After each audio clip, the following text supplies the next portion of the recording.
Alright guys, it's Russell back, and on today's video I'm going to show you how to use the Motive Products Power Bleeder. This is going to be the model 0108. This is for late model GM master cylinders. This is the vessel here that we're going to be using to apply the pressure to the master cylinder. So this part is the same on all kits. And this happens to be the cap that you'll use for, I believe it's 92 and later, the GM model master cylinders that have the 1/6 turn. And it's got there are three tabs. So it's probably one of the most common caps ever made. But I'm going to show you how to use this on the vehicle that we're getting ready to power bleed. All right, just so you guys are not confused, this is the master cylinder that would normally be on the 89 Chevy K1500. These are absolutely horrible. This is the master cylinder from a 2006 Chevy Silverado four-wheel drive, and this uses the 1/6 turn cap. All right, so this is very easy to do. After you've attached the adapter, use some Teflon tape, of course. We're just going to place this on the master cylinder, press down and turn until it locks. Then what we're going to do is we're going to take the, make sure this is tight. I'm trying to do this one-handed. And we're going to pump this up until we get to approximately 10 psi of pressure. Okay, we're at 10 psi of pressure. What you want to do is you want to let this sit here a couple of minutes to make sure that the pressure doesn't drop. If it doesn't drop, then you know you've got the cap sealed properly on the master cylinder. There is a rubber gasket that's under there, so make sure to put that on there. Now, after you've done this, there are two methods to power bleed. Number one, you can do the dry method, or number two, you can do the wet method.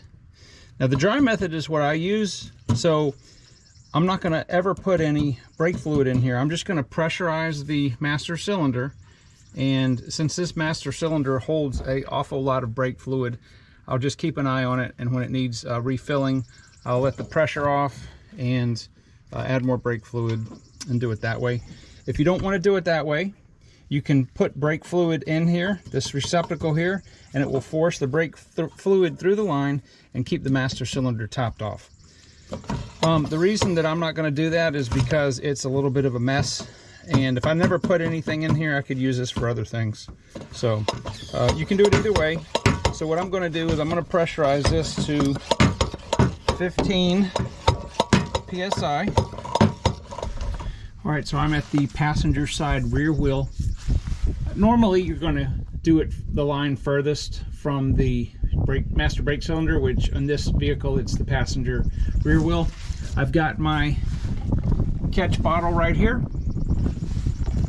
I've got my wrench ready to go, and I've got the line on the nipple, and I'm just going to crack this open, and let me show you what it looks like in the bottle as soon as I do that.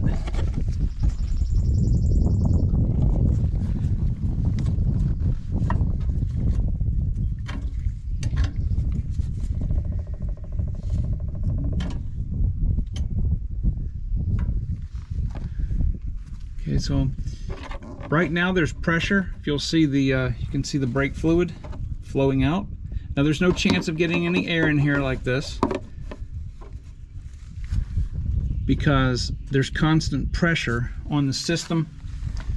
There's no vacuum being drawn like if you were going to move the pedal.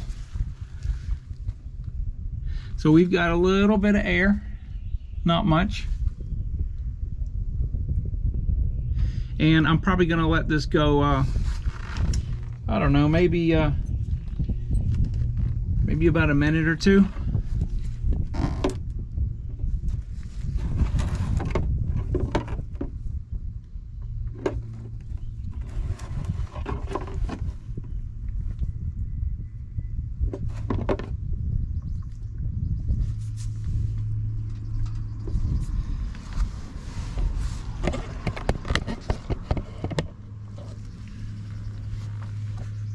Now, if after a minute or two I continue to see bubbles, then obviously,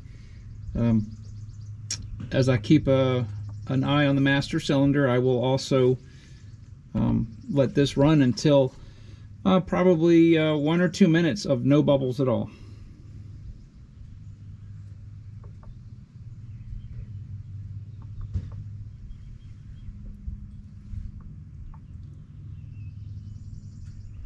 But I'm going to show you guys a trick. You can only do this if you're doing the dry method, meaning there is no fluid in the pressure vessel. So we're at about 14 psi still, and the master cylinder level has dropped to about here.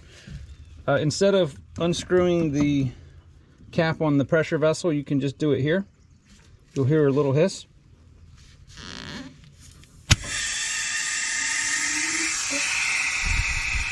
Okay. There's the gasket I was talking about. And I'm just going to go ahead and fill this up. Now I have not, the bleeder screw is still open. So right now, with no pressure on the system, we're just gravity bleeding. As long as I don't touch the pedal, there's no chance at all of air getting in the system. As long as this does not run dry, you are perfectly fine. Okay, so I've got that back on. You want to put this up to 15 psi.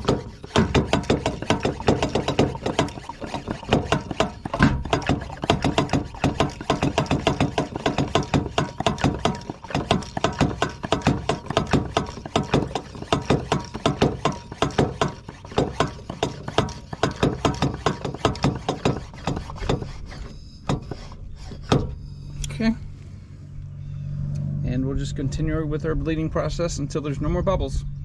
The bubbles are getting less frequent, and they're really tiny. They call them champagne bubbles.